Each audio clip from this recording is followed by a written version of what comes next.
here we are. We have reached May of 2025, so we can see summer just around the corner. I know our students definitely are counting down. They're ready. Our college students at this point, they count down really quick. So, I mean, it's amazing with college finishing up early. Students, well, They're ready. the schedule has shifted. Years ago, it was on into June, but now Greenville County shifting, so right around the corner. So, looking to Can't wait graduates that are upcoming, so I know they're excited about that. So make sure you get your graduation stuff in. all right, there you go. All right, thrilled to have all of you. Thank you, leaders, once again for your commitment. Here we are now into May at this point. So, you know, we have walked a long way through 1 Peter and now coming up to chapter 5. You've covered a lot of ground. Thank you for your faithfulness. Here's the theme for this week on May 4th. The lesson, be humble. 1 Peter 5, 1 through 11. Believers are called to display a spirit of humility with each other and God. So as you kick off the lesson this week, this is a really great opportunity for you to talk about people that have demonstrated that in your life. So we talked very briefly before we started recording. What's an example of that you see from your story, maybe right now or looking back? So guys, what comes to mind? Somebody that has demonstrated that in your story. So Well, I can say, you know, my grandfather, he's been a huge example for me of humility. And you think, you know, at the feed store dealing with people, like he's always having to, you know, take, I wouldn't say the low road, but just, you know, really being humble in the way that he presents himself to people, really understanding what people's going through and then responding to them in the right way. But I even think like one of the biggest ways I remember my grandfather being humble, it's when he would bring me into his bedroom at night and we would talk about the Word of God together, and just hearing like the tone of his voice and the way he asked me to, you know, live out my faith in front of others. That's something that just really, you know, has locked into me, and really the DNA of who I am as a believer that played a huge part of it. oh yeah, Wow. yeah. I can't help but think about a couple months ago we had a dinner for our widows here at the church, and R.V. Bennett Sr. is just, man, he's got a heart for people, a heart for serving, and he's got the spiritual gift of hospitality. And that man showed up at 2:00 that day, and he helped Dustin. He was like a sous chef. He was chopping up vegetables. He was helping prepare food. He was doing anything he could to bring this event to reality. And that's not just for that event. He does that week in and week out. Yeah, he's good. Sunday nights he's there. Wednesdays he's there playing with the kids.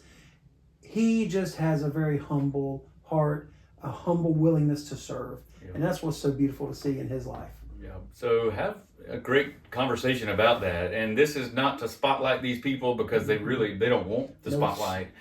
And yet this is a chance for you and your class just to really to talk about that, reflect on what you see in them that encourages you. So let's talk about then what falls to us then. Jason, I'll let you lead off then. Pastors. So Peter starts off by talking to pastors and church leaders. And in verses 1 through 4, he really leads with pastors. Church leaders are to serve with humility. I mean, that's almost just like a raising the bar for all of us. It's raising the bar for us. It's raising the bar for you as life group leaders, that we serve with humility. We don't look for power or prestige. We don't look for a position. That we seek to serve the people of God like Jesus served us. He is our chief shepherd. And we get our example from him, not from other preachers or other pastors or other life group leaders. We get our example from Christ. And when we lead as Jesus led, wow, what an amazing opportunity that opens up. Yeah. So we'll jump in. Let's apply that not just to pastors. So here we go. This is for all believers, and specifically students. He's addressing, you know, young believers here in this passage in 1 Peter 5, 5 through 7 there. And we see him addressing these younger believers in the church. He's calling them up. He's saying what you're going to have to do is you're going to live in humility. He's instructing them to demonstrate humility even toward one another, and really, you know, submit to God's leadership. And, you know, it reminds me of 1 Corinthians, you know, chapter 11, verse 1, follow me as I follow Christ. So as they're looking to these mentors and apprentices, or, you know, in their life, they need to come up underneath that and say, listen, like, you know, Jesus is our good shepherd. He's our chief shepherd. The pastors are leading us. And now I'm going to come and I'm going to submit myself to God. Why?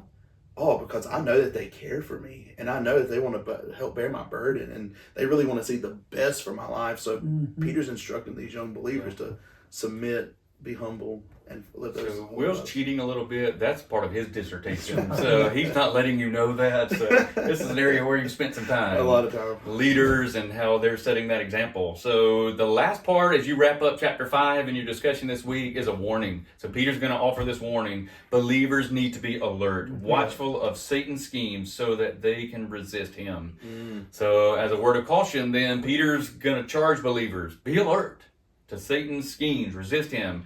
He's going to encourage them to progress with knowledge. So that's a challenge for us as we go through keyword suffering. And you've seen that all throughout. God himself will bring restoration, strength, and support to those who face suffering for his name. So with that, as you guys go through the lesson this week, that will bring you to the end of 1 Peter. And we are thrilled that you guys have joined us for these videos. Hey, we've got the crew all the way through 1 Peter. Here we go. Crew all the way through. The crew is what a through. pastor. Exactly. So thank y'all for joining us each week as we've given a preview of the lesson. We need to go ahead and give a disclaimer real quick. I'm not saying that we're going to do this from here forward, but we knew with so many of our groups coming together, this would be an extra encouragement for our groups to just align together in the conversation. Students through senior adults, many of our groups have come together with this, and I hope this has been an encouragement. I appreciate these guys helping me out. They've jumped in some of these weeks, just the two of them. We've alternated who has been present on the video, so more than anything, thank you, and I hope it's been an encouragement to you. Have a great week in your life.